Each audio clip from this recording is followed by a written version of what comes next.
So guys, हरे कृष्णा। आप लोगों का कमेंट आ रहा था कि एक डिटेल्ड वीडियो बना दीजिए इस जॉइनिंग लेटर के रिगार्ड में। और कुछ लोगों का कमेंट था कि आपका ये जो लेटर है वो पोस्ट से आया है या फिर ईमेल भी आया है। तो लेटर पोस्ट से आया है, ईमेल मेरे पास कोई नहीं आया। और लेटर में ये मेरे सबसे स्टार्टिंग में मेरे कुछ बेसिक डिटेल्स थे, मेरा नाम वगैरह। मेरी ओवरऑल रैंक 5 थी और कैटेगरी रैंक मेरी सेकंड थी बेसिकली। तो आपका जो इसमें पहला पॉइंट है वो सैलरी को लेकर है। Basically the pay scale of post is level 6। तो रफली आपकी जो मंथली बेसिक पे होगी वो 35,400 होगी। उसमें आपको डीए मिलेगा 50%, जो कि रफली 50% होगा अप्रॉक्स। और एचआरए आपका 18% होगा लखनऊ सिटी के अकॉर्डिंग। तो ओवरऑल सैलरी आपकी अप्रॉक्सीमेटली 60K होगी, जिसमें से डिडक्शंस होंगे आपके एनपीएस के लिए 5.5K अप्रॉक्स। और इन हैंड सैलरी रेंज करेगी 53 से 55K के बीच में फॉर लेवल 6। अब पॉइंट सेकंड की अगर मैं बात करूं तो आपका अपॉइंटमेंट अभी टेम्परेरी रहेगा नेचर में, क्योंकि आपको 2 साल का प्रोबेशन पीरियड में वो लोग रखेंगे। ड्यूरिंग प्रोबेशन पीरियड वो आपके परफॉर्मेंस को असेस करेंगे कि आपका परफॉर्मेंस कैसा है। और प्रोबेशन पीरियड आपका वो लोग एक्सटेंड भी कर सकते हैं। जो भी वहाँ पे कॉम्पिटेंट अथॉरिटी होगी वो आपके प्रोबेशन पीरियड को एक्सटेंड कर सकती है।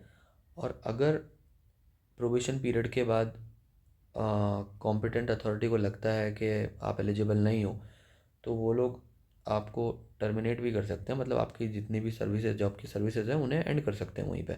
अगर प्रोबेशन पीरियड के टाइम पे आप भी टर्मिने मतलब रिज़ाइन करना चाहते हो, तो आप 1 महीने के नोटिस दे सकते हो या फिर 1 महीने की सैलरी उन्हें दे सकते हो और आप रिज़ाइन कर सकते हो।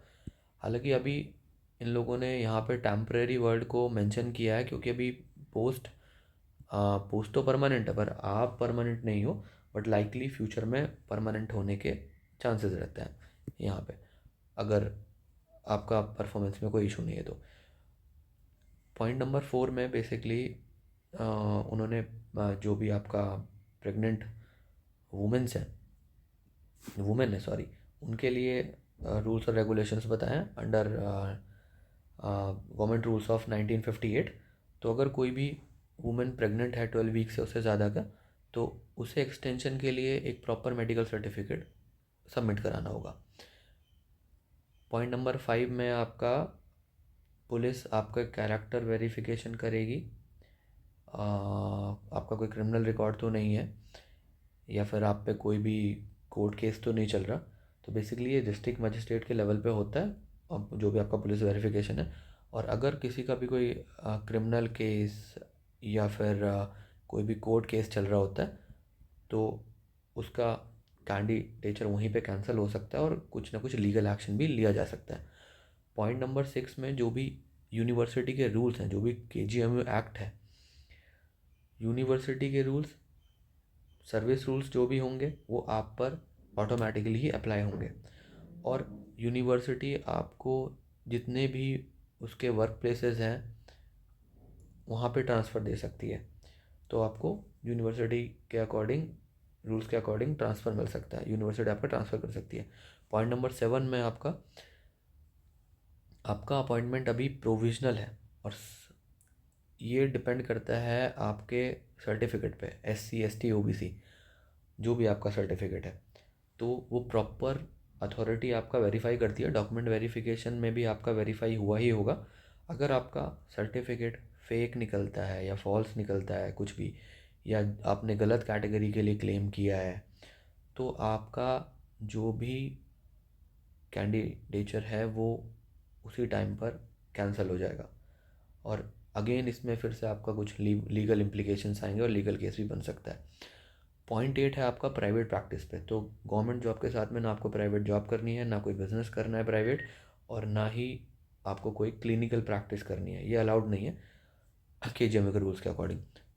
आपका पॉइंट 9 में जो भी गवर्नमेंट के टर्मिनल बेनिफिट्स होंगे with the rules time to time होंगे, उनके लिए आपको कंट्रीब्यूट करना पड़ेगा। टर्मिनल रूल्स बेसिकली पेंशन और रिटायरमेंट बेनिफिट्स से रिलेटेड होते हैं, या फिर एनपीएस कंट्रीब्यूशन आपका जो भी होता है। पॉइंट नंबर 10 में अगर आप मेडिकल एग्ज़ाम के लिए आते हो, मतलब आप जॉइनिंग लेटर आपको आ गया है, आप मेडिकल एग्ज़ाम होगा, तो उसके लिए आपको कुछ भी टीए डीए ट्रैवलिंग या फिर स्टे का कोई भी खर्चा वो लोग नहीं देंगे। पॉइंट नंबर 11 में आपको एक जनरल पूल एकोमोडेशन मिलेगा। अगर यूनिवर्सिटी के पास कोई भी क्वार्टर अवेलेबल होता है तो वो आपको अलॉट किया जा सकता है, वो आपको अलॉट कर देंगे जनरल पूल एकोमोडेशन के थ्रू। और उसके लिए आपको डिडक्शंस देने होंगे टाइम टू टाइम, जैसा रिवाइज्ड होते रहेंगे इन फ्यूचर। अगर आप यूनिवर्सिटी में एकोमोडेशन नहीं लेते तो आपको एचआरए मिल जाएगा उसके अगेंस्ट में। आपका पॉइंट नंबर 12 में अगर आप कोई भी फॉल्स डिक्लेरेशन करते हो, इन्फॉर्मेशन देते हो, और कॉम्पिटेंट अथॉरिटी या फिर जो भी उधर वेरिफिकेशन करेगा उसे लगता है कि दिस इज़ फॉल्स या फिर ये झूठ बोल रहा है, तो अगेन आपकी सर्विसेज वहीं पे टर्मिनेट हो सकती है, स्ट्रिक्ट एक्शन भी लिया जा सकता है। सो डॉक्यूमेंट्स के मामले में आपको बिल्कुल कोई भी फॉल्स क्लेम नहीं करना है। पॉइंट नंबर 13 में बेसिकली आपका पुलिस वेरिफिकेशन होगी। जब तक पुलिस वेरिफिकेशन, कैरेक्टर सर्टिफिकेट या वेरिफिकेशन नहीं हो जाता और वो लोग सेटिस्फाई नहीं हो जाते, तो तब तक आपको कॉम्पिटेंट अथॉरिटी फाइनल अपॉइंटमेंट नहीं देगी। क्वेश्चन पॉइंट नंबर 14 में अगर जो भी केजीएमयू के कोड ऑफ कंडक्ट होंगे, जो रूल्स होंगे, जो भी ऑफिस में आपको डिसिप्लिन मेंटेन करना होगा, कॉन्फिडेंशियल रिकॉर्ड्स सेफ रखने होंगे, सीनियर स्टाफ और पेशेंट्स के साथ प्रॉपरली बिहेव करना पड़ेगा, तो ये सब पॉइंट्स का ध्यान रखना है। ये सब आपको प्रैक्टिस करना है उधर, और टाइम टू टाइम आप पे ऑटोमेटिकली ये इम्प्लीमेंट भी होगा। पॉइंट नंबर 15 में अगर कोई भी फ्यूचर में यूनिवर्सिटी या फिर गवर्नमेंट कोई भी रूल बनाती है, जो भी नए रूल्स बनेंगे वो आप पर ऑटोमेटिकली ही इम्प्लीमेंट हो जाएंगे और आप पे अप्लाई हो जाएंगे। मतलब बेसिकली इस पॉइंट का मतलब ये है। पॉइंट नंबर 16 में आप as a fresh recruit treat किए जाओगे। मतलब अभी यूनिवर्सिटी में आप फ्रेश ज्वाइन हुए, तो आपका जो प्रीवियस या फिर जो भी आपकी प्रीवियस एम्प्लॉयर होगा, ये वो कोई उस टाइम पे आपका कोई लोन चल रहा है, ड्यूज़ चल रहे हैं, तो केजीएम में उसकी कोई रिस्पॉन्सिबिलिटी नहीं लेगा। पॉइंट नंबर 17 में अगर आप किसी भी गवर्नमेंट सेक्टर में काम करते हैं, सपोज़ अभी आप सर्विस में हैं, तो वहाँ से आपको रिलीविंग लेटर लाना पड़ेगा और नो ड्यूज़ लेके आना पड़ेगा सर्टिफिकेट। अगर आप नहीं लेके आते हो तो आपका ज्वाइनिंग नहीं होगी इसके बिना, ये कंपलसरी है। पॉइंट नंबर 18 में जो भी पेंशन स्कीम होगा, न्यू पेंशन स्कीम गवर्नमेंट के अंडर, उसमें आप और गवर्नमेंट दोनों कंट्रीब्यूट करेंगे, और पेंशन यूजली रिटायरमेंट के बाद स्टार्ट होता है आपका। पॉइंट नंबर 19 में अगर आप इस जॉइनिंग लेटर को एक्सेप्ट करते हो तो आपको 1 महीने के अंदर रिपोर्ट करना पड़ेगा। 1 महीने के अंदर रिपोर्ट करना पड़ेगा। अगर आप 1 महीने के अंदर रिपोर्ट नहीं करते तो आपका जो भी अपॉइंटमेंट है वो ट्रीट किया जाएगा कि एज अ कैंसल ट्रीट किया जाएगा, और इस रिगार्ड में बाकी वो कोई भी आपको बाद में एंटरटेन नहीं करेंगे। हाँ, इस पॉइंट में मैं एक चीज़ ऐड करना चाहूँगा कि आप फॉर्मल लेटर लिख के या फिर मेल के थ्रू केजीएमयू को एक्सटेंशन मांग सकते हैं कुछ टाइम का, कि मेरे ज्वाइनिंग को आप थोड़ा सा एक्सटेंड कर दीजिए। उसके लिए आपको प्रॉपर रीज़न देना पड़ेगा। आपका पॉइंट नंबर 20 में बेसिकली मेडिकल सर्टिफिकेट मांगा है। So you are required to appear before medical board. तो आपको जो भी वहाँ पे मेडिकल बोर्ड उन्होंने कॉन्स्टिट्यूट किया होगा उसके सामने अपेयर होना पड़ेगा। वो कुछ कुछ अपना फिटनेस टेस्ट करेंगे। बेसिकली जहाँ तक मुझे पता, ईसीजी और थोड़ा कंप्लीट ब्लड काउंट और चेस्ट पीएवीओ करते हैं वो लोग, और एक जनरल फिजिकल फिटनेस देखते हैं। तो सारे डिपार्टमेंट से जाके आपको फिजिकल फिटनेस लेना पड़ेगा कि आप मेडिकली फिट हो। पॉइंट बी आपका बैंक डिपॉजिट से रिलेटेड है। तो आपको मेडिकल फिटनेस के लिए बैंक में डिपॉजिट कराना पड़ेगा 1000 रुपीज़, फॉर्म अटेस्ट कर के साथ में बेसिकली इन्होंने यहाँ पे ब्रांच का नेम और बाकी सब डिटेल्स दे रखे हैं। पॉइंट सी में आपका अटेस्टेशन फॉर्म है, तो ये भी आपको उधर सबमिट करना पड़ेगा लेटेस्ट पासपोर्ट साइज़ फ़ोटोग्राफ के साथ में। और आपको ओथ ऑफ एलिजेंस तो लेना ही है उधर एनक्लोजर 3 के अकॉर्डिंग। हाँ, ई में आपको पॉइंट नंबर ई में आपको मैरिज का डिक्लेरेशन करना पड़ेगा। तो इधर आपको सर्टिफिकेट लगाना पड़ेगा कि आपका, अगर इफ़ यू आर मैरिड तो आपकी एक ही वाइफ है, और अगर आप एक या एक से ज़्यादा वाइफ होती है, मतलब एक से ज़्यादा आपकी वाइफ होती है, तो आप अपॉइंटमेंट के लिए एलिजिबल नहीं हो अकॉर्डिंग टू KGMA रूल्स या फिर गवर्नमेंट के जो भी रूल्स हैं। पॉइंट नंबर एफ में आपको एफिडेविट सबमिट करना है बेसिकली आर10 का, that you have not been prosecuted, मतलब बेसिकली वही कि आप किसी क्रिमिनल केस में इन्वॉल्व नहीं थे या फिर कोई कोर्ट में आपका पेंडिंग केस नहीं चल रहा, ठीक है।